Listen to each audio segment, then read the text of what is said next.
Hey, what's up guys, Bajheera here. For this video, I wanted to take you through some 3v3 arena matches I had on my Death Knight, playing TSG at around 2k MMR. This first match we're going to start off against the PhDK. Now, one of the strengths of PhDK is just raw damage. The DK doesn't have a ton to offer in terms of CC, but the Hunter has definitely got plenty of CC to make all that Hunter and DK damage stick. So, one of the things I'm going to be looking out for is going aggressive early. You can see as soon as I make contact with that Hunter, I'm pretty much popping everything I've got. I want to make sure that I can spread my Unholy Frenzy dots, not only to the Death Knight, but also to the Death Knight's pet and the Hunter pet.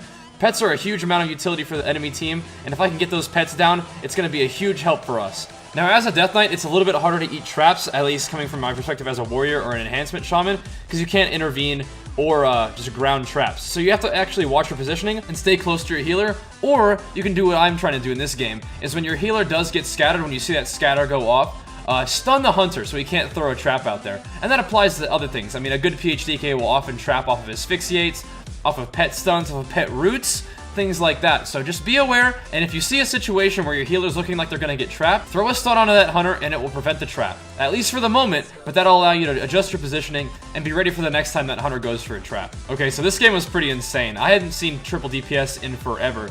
But I would just recognizing the comp, it's got a mage and a rogue on it. This boomkin can contribute with damage, utility, and a little bit of healing, so that's going to be scary right off the bat. They are going to hit me, so I'm just going to try to get my dots onto this boomkin as much as I possibly can and CC the boomkin through that. So I'm going to pet stun after my asphyxiate and start rotating through all my defensive cooldowns. Those defensive cooldowns being Icebound Fortitude to get me out of those stuns and give me the 20% damage reduction, Anti-Magic Shell to help me absorb some of this damage that's coming in. I'm also trying to keep a conversion rolling at all times, and I could even throw in a Lichborn heal for good measure. But even throughout all my defensive cooldowns, it still took pretty much everything my Priest had to keep me alive, but he did, and that's going to get us out of there against the very, very scary triple DPS with a win. Now, just a quick fun tip.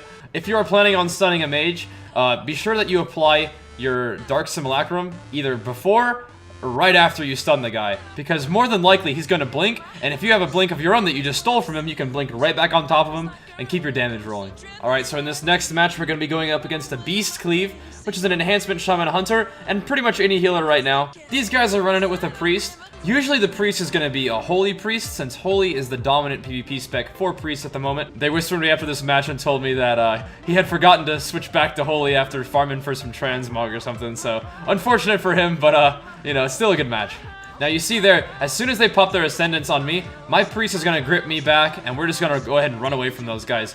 We don't want anything to do with all that damage they're about to do to me, and if we can weather their cooldowns without really using many defensives of my own, we're going to be in good shape. As you can see, that life grip did spare me using IBF, just went ahead and popped AMS and got out of there home free. However, they also gripped the Hunter back, so we both decided just to kind of pull back a little bit. I hit the Shaman for just a moment just to keep my damage rolling before moving back out there to try to hit the Hunter again. Hunter is definitely going to be the main target for me, at least. But honestly, the way I play my Death Knight, at least in TSG, is I'm going to hit whatever. I mean, my main focus here is to apply my dots to everybody, and then dump Death Coils, Festering Strikes, and Necrotics into the target that I actually want to kill. Whether or not this is the optimal DK playstyle, it's a playstyle that I really, really enjoy and makes arenas a lot of fun. So we are going to see this Priest sprint forward to try to get a fear on our Priest. I'm going to apply a Dark Sim to him just in case he did get the fear off, which he didn't. But out of that attempt, we are going to swap to him, and it's going to hurt. Honestly, as TSG, we probably could have went straight for the Priest the entire game, but sometimes I like to play things a little bit more strategically. Hit a DPS, wear him down, then make that swap to the healer at an opportune moment. So that Priest got super low, but he is going to be able to escape for the moment. Manages to get behind the pillar, and I'm going to get wyverned right now. So they're in a bit of a peel mode. My warrior is going to go balls deep in there with no regard for his life. He wants to keep that pressure rolling, and I feel that. So I'm going to run in there, keep my dots on the Hunter. Once again, Death Grip both the Hunter to me and then the Priest to me as well. As a Death Knight, you have 2 Death Grips thanks to your PvP set bonus. So use them wisely. They're very effective tools to helping you keep dots rolling on the entire team, which is something I love to do as a Death Knight. So, while the Hunter and Shaman are on the other side of the pillar, I'm going to once again make a swap to the Priest here. I almost get trapped, but my hero pet eats it for me, and when the Priest LOSs me in order to try to get away, he also ends up LOSing his teammates, and gets a ridiculously bad fear path from that Siphene. So he's going to be all the way across the map in a fear. I'm going to grip this Shaman behind the pillar, pet stun him, and he's going to go down. So perhaps if the Priest was holy, it would have gone a little bit different. But regardless, that was a really, really fun match. I think it was a really good example of how well keeping AoE dot pressure really keeps an enemy team on their toes, especially if you can manage to pull off some healer swaps. Because while the healer is trying to focus on healing themselves, keeping themselves alive, my dots are ticking on the entire team, the entire time. Slowly but surely wearing them down. And seeing the enemy team with all about 40 to 30% HP on their Gladius frame is the most beautiful thing to see. Alright, so in this next match, we're going to be fighting another Beast Cleave, this time with a Holy Paladin healer. And you have got to be kidding me with that trap. Oh well, good thing I AMS'd anyway. And yes, you can AMS to take a trap. Not sure if it's the best use of it, but hey, if you got AMS up anyway, go for it. And as you can see, my full ham dots are absolutely crushing this team. When I make my 5.4 Unholy DK guide, which will be coming out soon, by the way, I will go over my opener and the way I like to sort of begin my damage rotation as a Death Knight. But I can also give you the basics right here. So, ideally you want to have your proc trinket active and your Rune of the Fallen Crusader active. What I'm going to do is I'm going to pop Unholy Frenzy along with my Gargoyle, and I'm immediately going to try to apply my Unholy Frenzy dots to everyone on their team to get them ticking down as much as possible. I'm then going to use Festering Strikes to deplete my runes, throw some Death Coils off to dump runic power, and to generate some blood taps. I will then use those blood taps to generate death runes out of my depleted runes for necrotic strikes. After those necrotic strikes have been used, I'm going to further deplete my runes once again, use Empowered Rune Weapon for a whole nother set of necrotic strikes to further and further put these guys behind. Now, I'm pretty sure I understand the basic idea behind like a Death Knight optimal rotation. Now, whether or not I execute that on a regular basis, that's a little bit different. I'm still a pretty newbie Death Knight, but I am practicing, and a lot of you guys have asked me to make a guide, so I think I will. Just take it with a grain of salt. Alright, so we've been beating on this Beast Cleave for a good long while now. We're starting to wear them down, starting to get some cooldowns out of these guys. It's been a pretty back and forth battle so far. Now, I'm going to start pulling these guys back, because I know that they're just going to keep running away from their healer if they want to follow me. So, I'm going to grip this hunter back, trying to pull him LOS into the waterfall of the Paladin. Not quite. Now, one of the things that you guys have seen me do is I'm applying Soul Reaper way too early, probably. Some of that's just like hopefulness, maybe we can chunk them down, but honestly, I think one of the things I can do to improve my Death Knight gameplay is be a little more conservative with my Soul Reapers. I can use that Unholy Rune for something else. Now, even though I'm making these videos mainly for you guys, going back and looking over this footage, and especially doing commentary, really helps me improve. Anyway, this Shaman is getting really low. I'm getting Necrotics on him. Don't have any Frost Runes to take off that bop right now, but he still hasn't gotten topped off from his Paladin. So what I'm going to try to do is I'm going to try to grip him to the boxes, and then I'm going to try to grip him down here, LOS of his Paladin, which is going to force the Paladin to run into us if he wants to come heal this guy.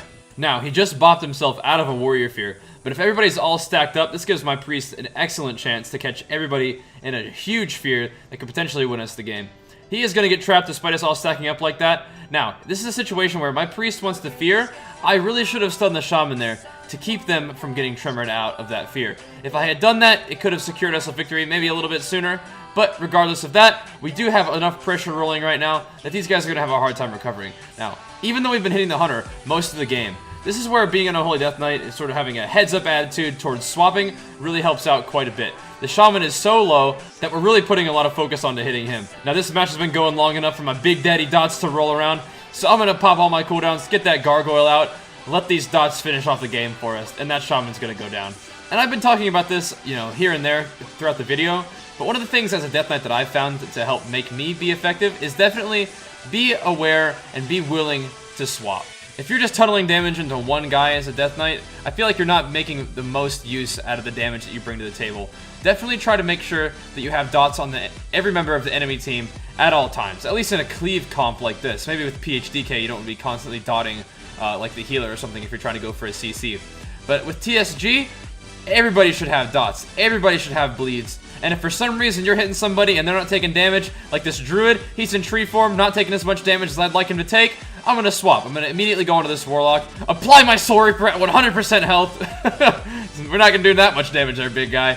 But regardless, get those hots swapped over to the Warlock, then immediately switch back to the Druid, constantly spamming Blood Boil in the middle of this just pet melee, just keeping as much damage rolling as I possibly can.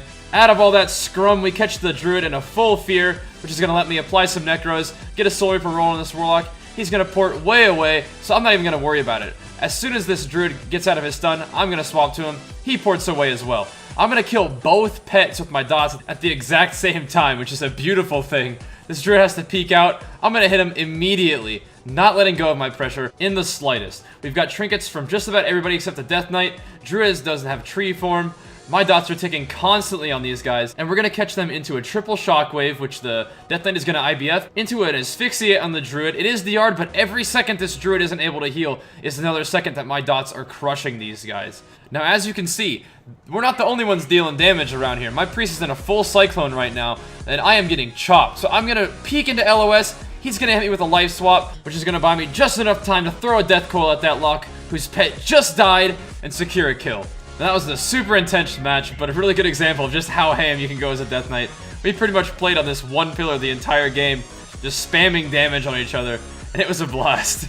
So alright guys, like I said, the Death Knight video is on its way for those of you guys who are curious. However, I do want to get this Fury PvP number 16 video done first, so hang in there, and let me know if you enjoyed these arena commentary videos. I'd be more than happy to make more for you. So, thank you so much for watching, keep up the great job supporting the channel, and I'll see you guys next time. Peace!